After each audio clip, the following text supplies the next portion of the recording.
You ever have one of those moments where everything around you just freezes? Like your heart drops, your ears go numb, and you're suddenly underwater? That's exactly how I felt when I found out my grandma had paid my cousin to date me and called it a weight loss motivator. By the way, where are you watching from and what time is it right now? I love seeing where all of you are tuning in from. Let me back up because this story is wild. And yeah, it sounds fake, but unfortunately, it's not. My name is Tasha. I was 24 when this happened. I'm a graphic designer, self proclaimed introvert, and at the time, I was around 320 pounds. I've always been a bigger girl, always, since middle school. My family had opinions about it. Oh boy, did they have opinions. But no one had more to say than my grandmother, Mabel. Now, Mabel isn't your sweet, cookie-baking, lace-doily grandma. She's sharp-tongued, always in pearls, and judges everyone from behind oversized sunglasses. Think The Devil Wears Prada meets Southern Belle. Every Christmas, she gave me gym memberships as gifts. One year, she got me diet pills and said, "Don't be mad, baby. I just want you to live long enough to bury me, not the other way around." That's the kind of woman she was. I thought I'd gotten used to her passive-aggressive jabs until she crossed the line in a way I never saw coming. So let's talk about Cameron. Cameron was my cousin, technically. He was my second cousin, my mom's cousin's son. We didn't grow up together. He lived in another state. I only met him once as a kid and barely remembered him. But when he moved back to our city to take a job, Mabel threw a little brunch to welcome him. And that's where everything began. I remember walking into her house and seeing him sitting there, this tall, clean-cut, square-jawed guy in a button-down shirt, laughing with my aunt. I didn't recognize him at first. When he stood up to hug me, I was like, "Wait, Cameron?" He grinned and said the one and only. And from that moment on, something shifted. Suddenly, he was texting me, asking me to grab coffee, inviting me to hang out. At first, I thought he was just being friendly, family reconnecting. But then it turned flirty, complimenting my smile, laughing a little too hard at my jokes, touching my hand when he talked. I was cautious, confused even, but also flattered. Guys didn't usually flirt with me like that, especially guys who looked like him. So when he asked me out on an actual date, I nearly fainted. He picked me up in this sleek black car, opened the door for me, took me to this rooftop restaurant downtown with fairy lights and jazz playing softly in the background. It was like a movie. And it didn't stop there. We started seeing each other regularly. Movies, walks in the park, late-night drives. He told me I was beautiful, smart, sexy, that he liked curves, that he admired my confidence. And for once, I started to believe someone really saw me, like the real me. Meanwhile, Grandma Mabel was suspiciously silent. Usually she'd have some biting remark about my clothes or what I ordered for dinner. But when I told her I was seeing someone, and who it was, she just smiled, and said, "Well, maybe you're finally getting serious about your future." That should have been my first red flag. But I was too caught up in the romance.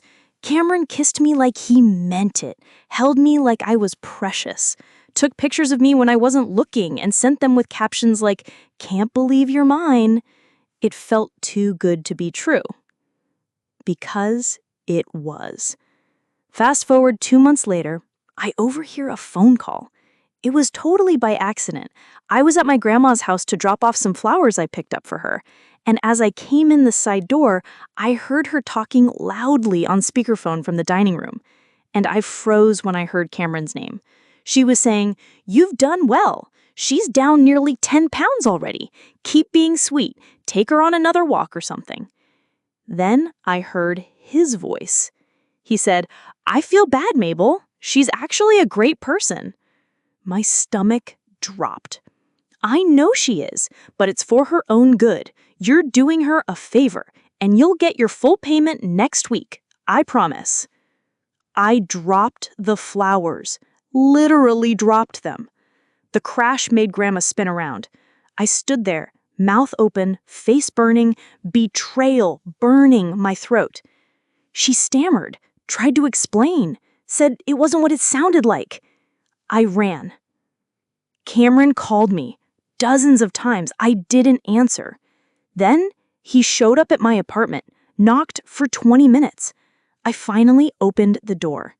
He looked like crap, eyes puffy, said he was sorry, said it started out the way she planned, that Mabel offered him money to motivate me, told him to take me on walks, encourage salads, be romantic, to boost my self-esteem enough to make changes.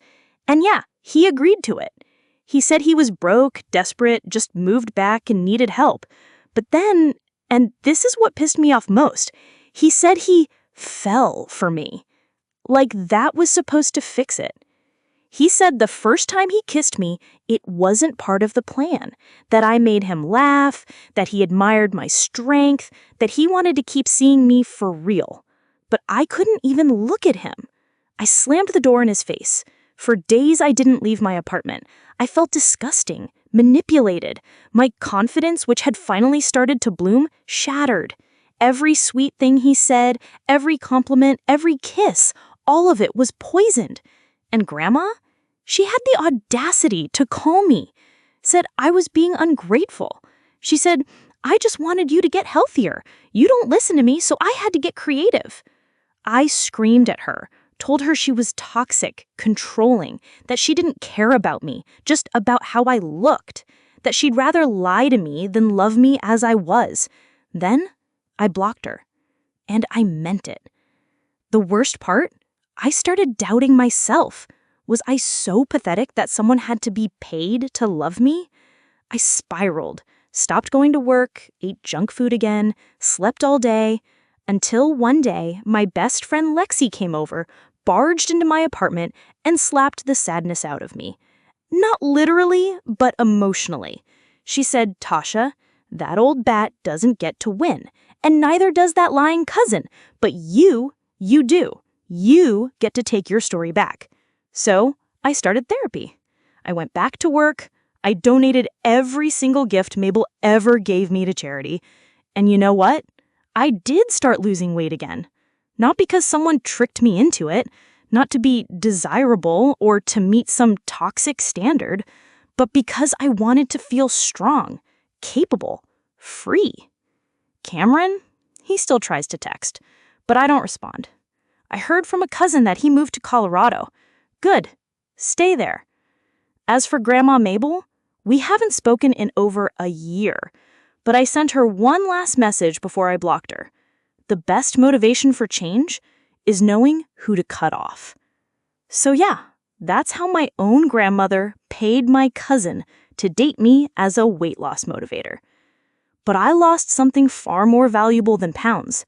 I lost the people who thought I wasn't worthy unless I changed. And I gained something better. Myself. What would you have done if you were me?